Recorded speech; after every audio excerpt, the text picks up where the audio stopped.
Hey everyone, I'm at a gross freak. Do you like Battleborn? Because I do, and I was like, why don't we have Lego Battleborn? Well, one, because Lego wouldn't make a game based off Battleborn, or they wouldn't make sets based off Battleborn, and two, it's not popular enough yet because Overwatch and Uncharted and some other big game that just came out.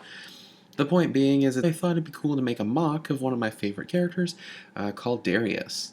I realize it's not a super amazing mock, but if you keep watching this video, I will show you step by step how to make one of your own. To build the front half of the torso, you're going to need a Hero Factory / Glatorian head.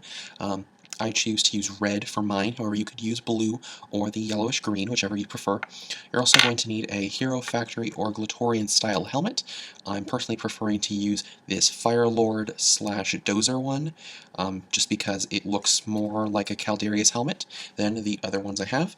I also find that basically any helmet that's in gunmetal, silver, or black will work for this, but this is just the one I'm using for the build. You're going to need an extra long torso piece. As you can see, this one has 4 instead of 2 before you get to the cross. And of course, you're going to need to have little ball joints on the shoulders to attach a large shoulder piece, and you're going to want to make sure the little tabs are in the front as opposed to in the back. You're also going to need 2 of these large, kind of, I guess you could call them, I don't know, if you put them together, they kind of look like a little bit like a rocket thruster, like a little cone. So you're going to need 2 of these. They can be silver or gunmetal or black. I'm choosing to use black because I had 2 black and only 1 silver. You're also going to need a large plate. Now you can use one that's this size, or you could use one that's this size, whichever you prefer. I'm choosing to use the longer one because I feel it blends with the color scheme better. It blends the armor pieces together. And then, this isn't required, but I am using one of these cool little, I'm not really sure what to call these. I guess you could call them some kind of a, I don't know, it reminds me of a pocket watch, or kind of like a valve, but some kind of armor add-on if you want the detail on the chest. So to make it easily, just pop the head inside the helmet, attach your torso armor, like so, and you want to make sure that your plate piece has the ports on the bottom. And then that's one of the reasons why I use the longer plate here. If you use a shorter plate, there will be a little bit of a gap, but if there is a gap, it's okay because that piece will help cover up the gap. But I just think that flows really well. And to finish off the shoulders, you want to put these cone pieces on, like so. And you'll be able to angle them later. Now, I bet you're probably wondering, how in hell's name are you going to put arms on this guy? Well, now we go to the back half of the torso. Okay, to make the back half of the torso, you're going to need a normal Hero Factory size torso piece, and like I mentioned before, there are 2 ports here as opposed to 4, and then before you reach the cross, you're going to need one of these kind of, I guess you could call them a jump extender piece. I'm not sure what the actual name for it is, but it has 4 plugs. I really like this piece. It's very versatile. You're going to need 3 pieces of, I guess you could call it medium or medium smallish armor. I'm choosing to use 2 silver and this one with a cool energy print on it. I think it will go really well for the jetpack engine, but you can choose to use any color you want, though the color scheme of this particular mock is black, silver, a little bit of gun, and a little bit of gunmetal. You're going to need 2 of these little extender pieces. I really like these. They're really nice for just bumping things out. And you're going to need 2 of these spiky blade pieces. These were really common in the Hero Factory Savage Planet line. But to put together the back half of the torso, simply attach your first plate as if you were kind of making another version of the one we just did. Oh, and sorry, you're going to need a little fiery piece. If you don't have one of these, that's okay. I believe they came in pretty common in the fire villain set from Hero Factory 2.0, but if you don't have one, that's okay. You don't really need the jetpack, it just looks cool for Caldarius, since we're trying to, at least this mock is based on him. You're going to want to put these little connector pieces, little jump plates inside the armor, and do that 2 times. And then attach the little blade spike so that it's pointing away from the plate of the armor. And now you're going to put these on the shoulder ports and kind of extend that out. I'll show that from another angle as soon as I get this one in. Okay, so there you go. So there you have it. And then to finish it off, put the jump piece right there. So now to connect it, you want to put the jump plate and plug that into the three peg holes right above the center ball joint, like this. Oh, you're going to want to move these shoulder plates out of the way, by the way, just to make it a little smoother, and tip the head forward, or remove the helmet if you can. Plug that in. It won't click in on the top perfectly because of the size of the torso armor, which is kind of a problem. It's technically not a super secure connection, but I think it's secure enough. And the best part is you have this open ball joint on the head, but if you use this, the Fire Lord slash bulldozer head, the back half of the helmet covers up, as you can see, the second ball joint. So there you go. Let me tilt that up a little bit more. There you go. There's the torso with the jetpack and the thruster wings. You can rotate the shoulder blades or shoulder armor pauldrons as you want. And now let's move on to the arms and legs. Alright, to make the legs is really simple. You're going to need 2 Hero Factory feet. I'm actually using Hero Factory 1.0 feet, and so I have to put, I guess you could call it a kind of your standard hand piece, as you can see, inside the foot. However, later Hero Factory sets from the 2.0, 3.0, and Brain Attack, what have you, lines came with a ball joint in the foot, so be aware of that if you use Hero Factory 1.0 feet. I'm just using this because I'm using the 1.0 feet simply because they were in the color I wanted. I'm using slightly longer pieces. These have the 2 holes. It's not required, but you can, as long as it's a little bit longer than kind of a piece, as long as it has a ball joint in the middle, it should be fine.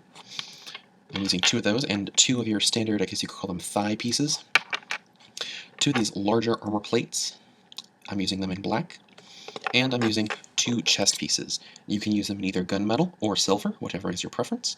If you can find them in black or the color you want, that's cool too. I'm using them in gunmetal just because that matched the color scheme the best. So to build it, you simply just get your feet. And the legs are, like I said, like the legs and the arms are the easiest part. The chest is probably the most complicated just because it is kind of essentially 2 torsos in one. But there we go, basic build for the legs. Put the large armor in the front, and then take your torso pieces and attach them on the side.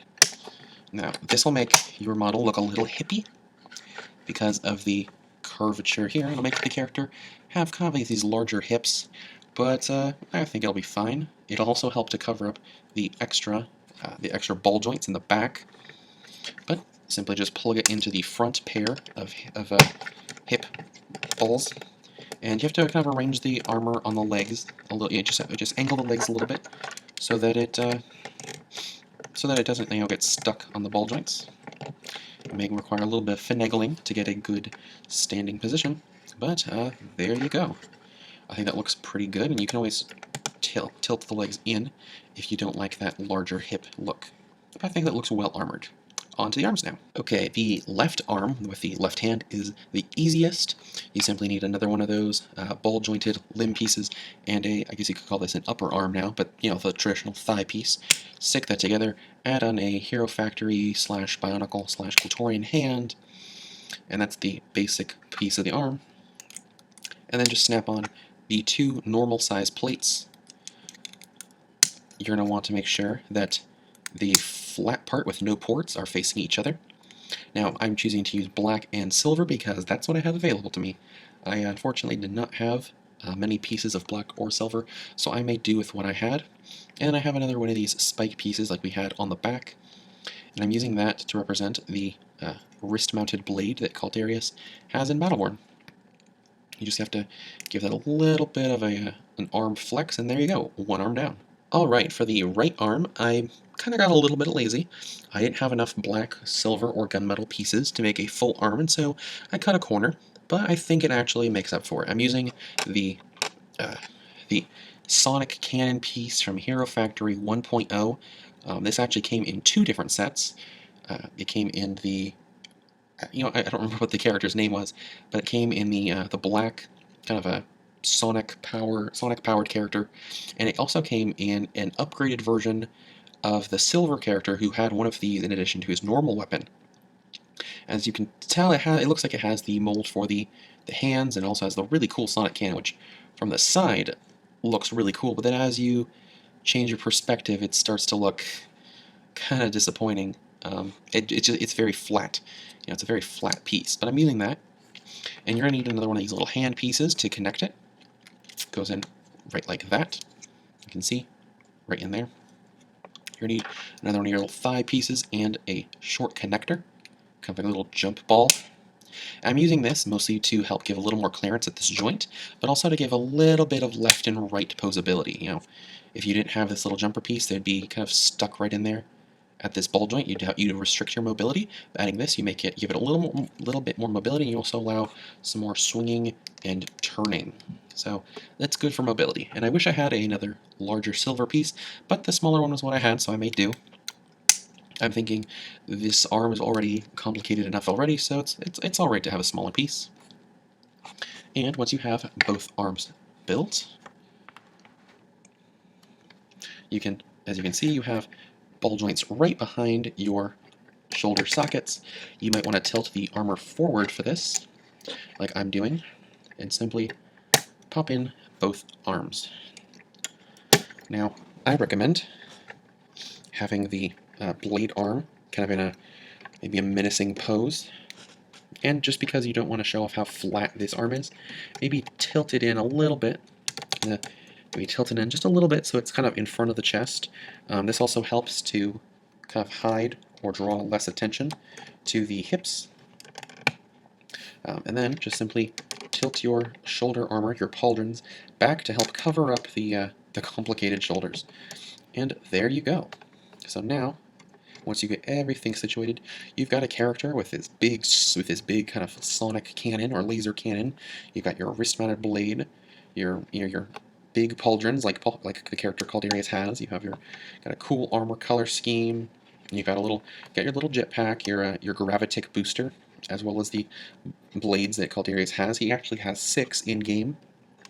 However, I tried putting 4 on, and that was already complicated because it had little things coming off the back, ball joints, and it was just very, very complicated, and it didn't look good. So I decided to just go with 2 to give the idea. But there you have it. I'm actually pretty proud of how this MOC came out, and it's really easy to put together. And you can actually make him a variety of colors depending on what pieces you have available. So anyway, thanks for watching. Until next time, I'm Metagross Freak, and have a good time building.